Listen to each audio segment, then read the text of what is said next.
जब बात MBBS abroad में एडमिशन की होती है तो वो आपका पहला ऑप्शन नहीं होता है। आप जब नीट की प्रिपरेशन करते हैं तो आप सोचते हैं कि आपको बेहतर से बेहतर कॉलेज मिल जाए एमबीबीएस में एडमिशन के लिए, चाहे वो गवर्नमेंट हो या फिर प्राइवेट, एक ऐसा कॉलेज मिल जाए जहां से आप सीट सिक्योर कर सके। और एमबीबीएस अब्रॉड जब आप सोचते हैं तो आपके पास दो ही वजह होती है, या तो आप गवर्नमेंट मेडिकल कॉलेज की कट ऑफ से चूक गए हैं, या फिर आप प्राइवेट मेडिकल इंस्टीट्यूशन या डीन मेडिकल कॉलेज का बजट अफोर्ड नहीं कर पा रहे हैं। लेकिन अगर आप एक ऐसे स्टूडेंट हैं जो हर हाल में अपने आप को एमबीबीएस के कॉलेज में देखना चाहते हैं 2025 में, तो आप अपनी रिसर्च स्टार्ट करते हैं। रिसर्च स्टार्ट करने के लिए सबसे इजीएस्ट ऑप्शन आपके पास रहता है इंटरनेट का। आप यूट्यूब पे या फिर गूगल पे एमबीबीएस अब्रॉड के ऑप्शन सर्च करते हैं। जब आप एक्सप्लोर करते हैं तो आपको पता लगता है कि बहुत सारी यूनिवर्सिटीज हैं, बहुत सारी कंट्रीज है जहां पे आप एडमिशन ले सकते हैं, लेकिन हर कंट्रीज के अलग अलग रूल्स हैं। और जब आप रिसर्च स्टार्ट करते हैं तो आपके पास बहुत सारे ऑफर्स आते हैं, फोन कॉल आते हैं, अलग अलग स्कीम्स आती हैं। और उसके बाद आज की डेट में तो स्थिति यह है कि बहुत सारे शिक्षाविद जो खिलाफ रहते थे एमबीबीएस अब्रॉड के, वो भी अब पूरी तरह से ठेका उठा चुके हैं आपको एमबीबीएस अब्रॉड की किसी यूनिवर्सिटी में एडमिशन दिलवाने के लिए। गलत नहीं है अगर वो आपको गाइड कर रहे हैं और एक यूनिवर्सिटी में एडमिशन दिला रहे हैं, लेकिन जो तरीका आजकल के शिक्षाविद या स्टूडेंट या फिर मार्केटिंग गिमिक्स जो चल रही हैं, वो कहीं ना कहीं एक ऐसा इम्पैक्ट छोड़ जा रही है बहुत सारे बच्चों के दिमाग में, पेरेंट्स के दिमाग में, जिसकी वजह से अपने डिसीजन पे वो डाउट करने लगते हैं। हर साल सैकड़ों बच्चों के एडमिशन करने के बावजूद हर साल कुछ ना कुछ ऐसे बच्चे मिलते हैं जिनके साथ किसी ना किसी तरह का फ्रॉड हुआ रहता है। मैं उत्तराखंड का रहने वाला हूँ, उत्तराखंड में मेरा ऑफिस है, इसके अलावा नोएडा और पुणे में भी हमारे ऑफिस है। हर जगह पे ऐसे केस देखने को मिलते हैं। मेरे लिए सरप्राइजिंग इसलिए है कि उत्तराखंड जैसे स्टेट में, जहाँ पे बहुत कम वॉल्यूम में स्टूडेंट हैं जो अब्रॉड की तरफ देखते हैं, वहां पे बहुत सारी नई नई कंसल्टेंसीज आज की डेट में आ गई हैं। बहुत सारी कंसल्टेंसीज के सब ऑफिस आ गए हैं, कुछ ने फ्रेंचाइजी बेच दी है, और बहुत सारे ऑप्शन आपको यहाँ भी मिलने लगे। इसके अलावा एमबीबीएस अब्रॉड की कंपनीज जिनके ऑफिस यहाँ पे नहीं है, वो भी सेमिनार्स वेबिनार्स करके अलग अलग बच्चों को अलग अलग तरीके से अट्रैक्ट करने की कोशिश करते हैं और अलग अलग स्कीम से उनको एनरोल करने की कोशिश करते हैं उनकी पर्टिकुलर यूनिवर्सिटीज में। इसमें कोई बुराई नहीं है, बट हर बार जब मुझे स्टूडेंट्स का पता लगता है, एक स्टूडेंट लास्ट ईयर ऐसा मेरे को मिला जिसको रशिया में एडमिशन कराया गया और गलत यूनिवर्सिटी का वीजा लगा के उसको भेज दिया गया, और जब वो एयरपोर्ट पे पहुंचा तो वहां से उसको डिपोर्टेशन फील करनी पड़ी।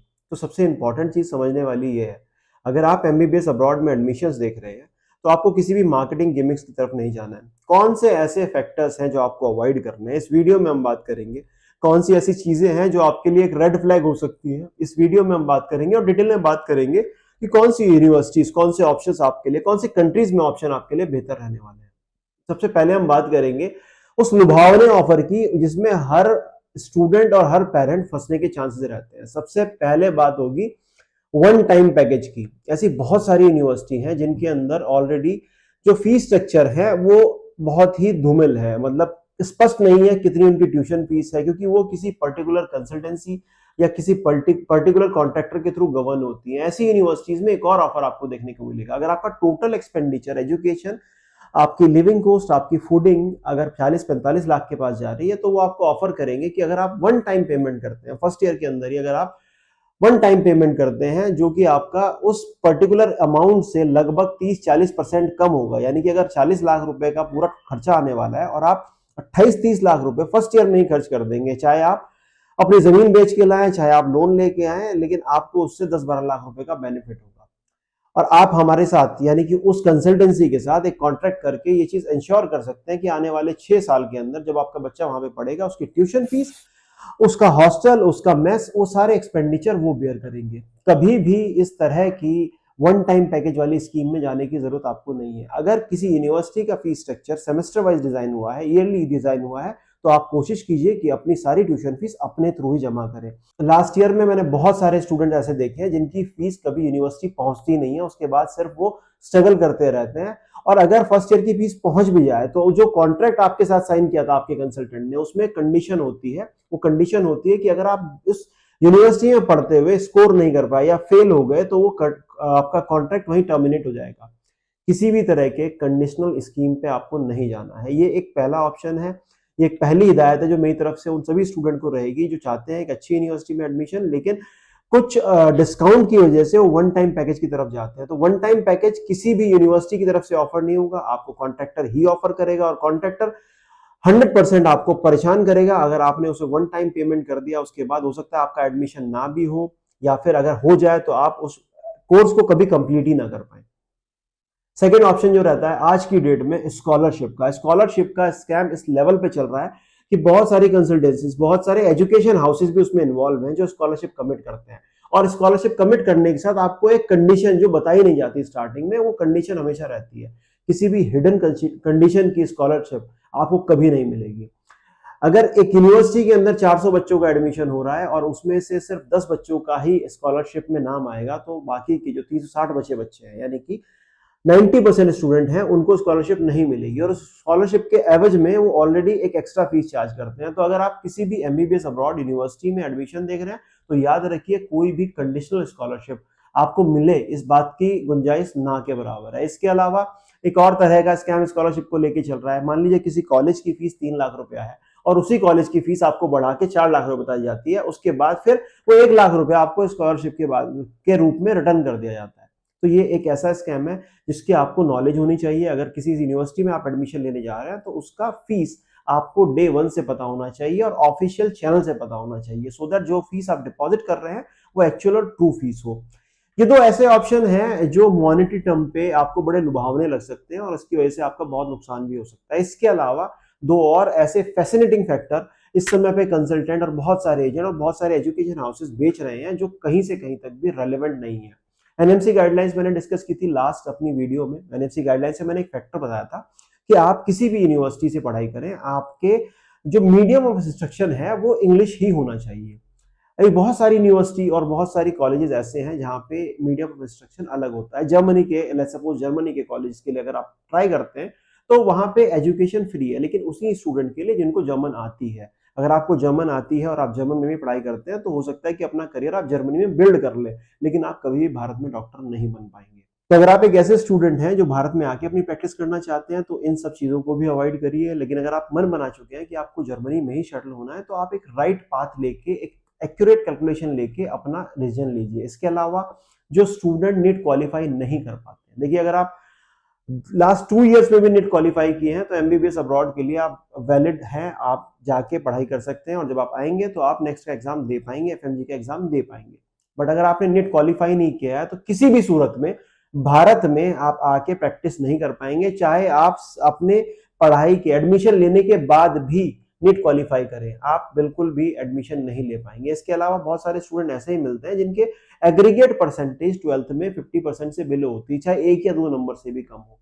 अगर आप एक ऐसे स्टूडेंट हैं आपकी एग्रीगेट परसेंटेज 12th में कम है और आपने नेट क्वालिफाई किया है, उसके बाद आप आके एमबीबीएस अब्रॉड में एडमिशन लेते हैं तो डेफिनेटली आप आने के लिए जब जब वापस आएंगे और नेक्स्ट के फॉर्म भरेंगे तो पहली एलिजिबिलिटी, अगर आपने कभी किसी सीनियर से बात करेंगे जिसने एफएमजी निकाला है या एफएमजी का फॉर्म भरा भी है तो आपको पता लगेगा कि पहली जो एलिजिबिलिटी क्राइटेरिया में डॉक्यूमेंट मांगा जाता है वो आपके 12th की मार्कशीट होता है। आप वहीं पे जाके रिजेक्ट हो जाएंगे, अपनी एफएमजी की प्रोसेस को स्टार्ट ही नहीं कर पाएंगे। तो याद रखिए, आपकी जो एलिजिबिलिटी क्राइटेरिया वो आपको पता होनी चाहिए, उसको आप कंप्लीटली फुलफिल कर रहे हो।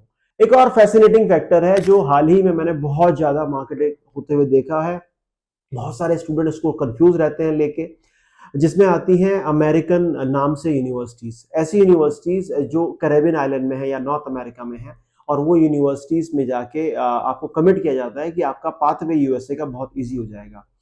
अधिकतर यूनिवर्सिटीज जो कम बजट पे आती हैं वो कैम एचपी अप्रूव नहीं है। CAAM HP Caribbean association of medical education का एक पोर्टल है, आप जाके, मैं लिंक भी छोड़ दूंगा डिस्क्रिप्शन में, आप जाके वहां से कंफर्म करेंगे कि आपकी यूनिवर्सिटी वहां पे लिस्टेड है या नहीं है। सबसे पहली चीज तो ये। सेकेंड चीज, अगर आपने वहां से एक कैम एचपी अप्रूव यूनिवर्सिटी से अपनी पढ़ाई पूरी कर भी ली तो उसका एक्यूरेट बजट आपको पता होना चाहिए, क्योंकि cost of living Caribbean island में और नॉर्थ अमेरिका में बहुत ज्यादा है। तो आपको पहले से कैलकुलेट करके जाना है। और आपका सपना है अगर यूएस में ही एजुकेशन करना, तो आपको ये चीज कैलकुलेट कर लेनी है कि सबसे पहले आपकी यूनिवर्सिटी कैमएचपी अप्रूव होनी चाहिए, तभी आप यूएसएमएलई के एग्जाम दे पाएंगे।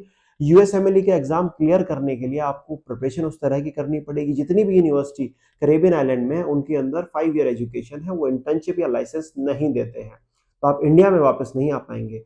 और यूएसएमएलई का एग्जाम में आपको 2 ही ऑप्शन मिलते, 2 ही अटेम्प्ट मिलते हैं, 2 ही स्टेप होते हैं। तो आपकी प्रिपरेशन इस तरह से होनी चाहिए कि अगर आपने डिसाइड किया यूएसए जाने का, उस पाथ को आप फॉलो कर पाए, क्योंकि अगर आपने कैरेबियन यूनिवर्सिटी से एजुकेशन की है तो कोई और ऑल्टरनेटिव ऑप्शन नहीं है।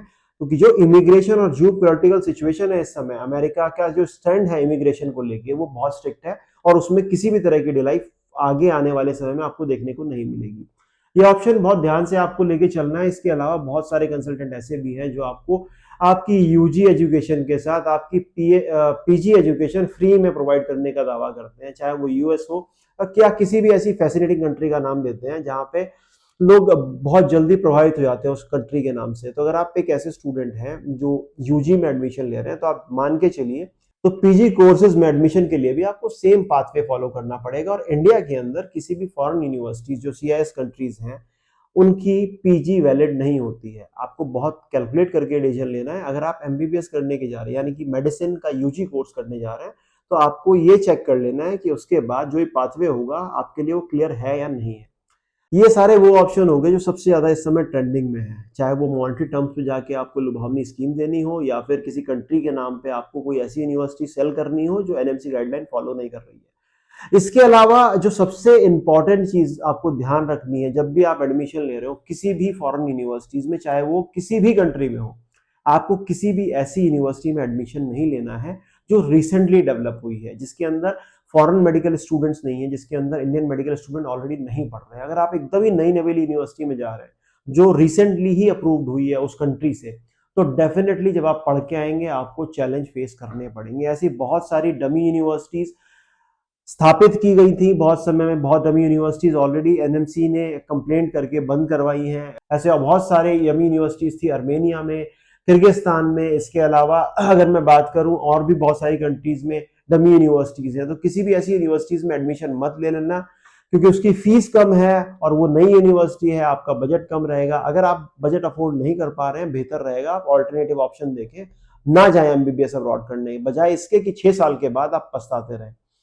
तो ये कुछ ऑप्शन है जो आपको ध्यान में रखने हैं। इसके अलावा एक और ऑप्शन है जो आप चूज कर सकते हैं अगर आपका एमबीबीएस अब्रॉड का सफर आप बढ़िया करना चाहते हैं, किसी भी तरह के हिडन चार्जेस या किसी भी तरह की स्कीम से बचना चाहते हैं, कोई हैवी कंसल्टेंसी फीस नहीं पे करना चाहते, एक एक्सपीरियंस मेंटर आपको चाहिए और एड्यू फॉर बेस्ट आपके साथ खड़ा रहता है, आपकी जर्नी में आपको गाइड करता है एंड टू एंड सारी प्रोसेस में ट्रांसपेरेंटली, और आपको प्रोवाइड करता है वो यूनिवर्सिटीज जहां से अपना करियर आप बिल्ड कर सकते हैं, जहां पे आप किसी भी तरह का चैलेंज का सामना नहीं करना पड़ेगा।